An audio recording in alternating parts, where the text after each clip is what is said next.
मैं अपनी बात कहूं उससे पहले जो बच्चे लैपटॉप आज प्राप्त किए हैं, मैं उनको बहुत शुभकामनाएं देता हूं। हमारी पार्टी के जो नेता हैं उन्होंने लैपटॉप का इंतजाम किया और आज हम सब लोगों को मिलकर के उन बच्चों को सम्मान करने का मौका मिला है।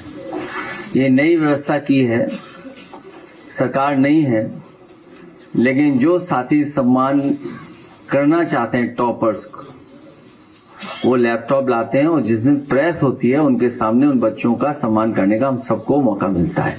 मैं उन बच्चों को बहुत बधाई देता हूं, अपनी पार्टी के सभी नेताओं का बहुत बहुत धन्यवाद देता हूं। आज महत्वपूर्ण प्रेस इसलिए है कि हाथरस की बेटी के साथ जो हुआ 2020 में, उसी तरह का लगभग 2026 में भी हमें देखने को मिल रहा है। आंकड़े बताते हैं और आंकड़े में दिखाई देती हैं चीजें कि सरकार हर चीज को छिपाना भी चाहती है और अपने संसाधनों की ताकत से वो जनता तक सच्चाई पहुंचाने भी नहीं देना चाहती है। फेक इनकाउंटर को लेकर के कोई पहली बार बात नहीं हो रही है।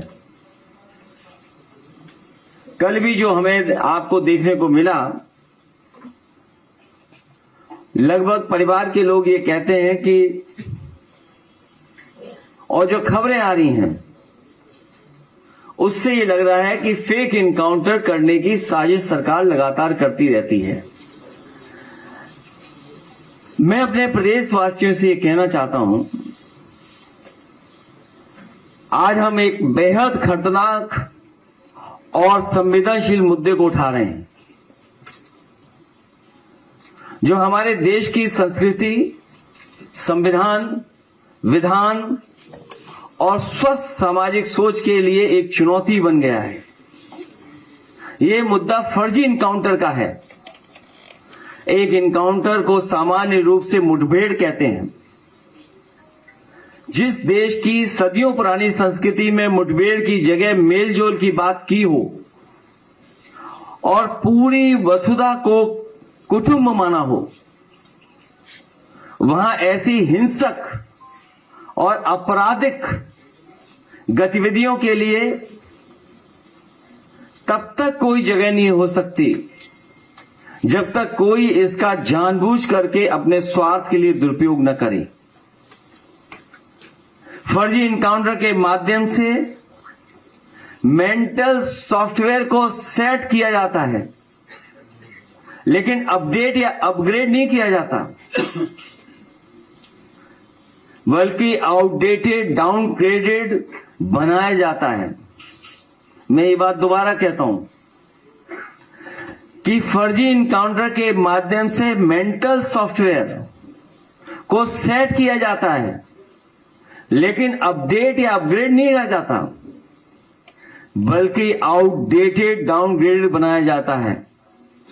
इससे मानस में हिंसा को भरा जाता है, हत्या को जायज ठहराया जाता है और जंगल के जमाने की उस रूढ़िवादी मानसिकता को वापस लाया जाता है जो कहती है कि शक्ति ही अधिकार है, मतलब माइट इज राइट। कभी एक समय पर इस बात को कहा जाता था कि शक्ति ही अधिकार है, माइट इज राइट, जबकि लोकतंत्र में कहा जाता है, कहते हैं कि राइट इज माइट।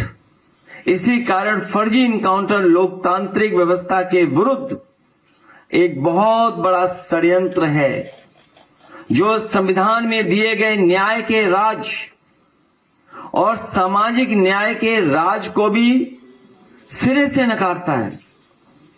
फर्जी इनकाउंटर का 1.10वें हिस्से मतलब 0.1% लोगों को मिली अपनी सरकारी शक्ति का आपराधिक इस्तेमाल करना है। जो सरकार में लोग हैं जिस तरीके से इस्तेमाल कर रहे हैं अपनी ताकत का, वो कई घटनाओं में हमें आपको देखने को मिलता है। फर्जी इनकाउंटर करने वाले सरकार नहीं गुनहगार हैं। जिस इनकाउंटर के पीछे चले मर्जी, समझो वो है फर्जी। सच्चाई तो यह है कि मर्जी के हिसाब से फर्जी इनकाउंटर हो रहा है। उत्तर प्रदेश में इनकाउंटर वर्चस्व की धाक जमाने के लिए किए जाते हैं। अपनी धाक बनी रहे, धाक से लोग डरें, इसलिए उत्तर प्रदेश में इनकाउंटर किए जा रहे हैं। उत्तर प्रदेश में भाजपा सरकार इनकाउंटर के बहाने पीडीए को डराकर उसका हक मारना चाहती है।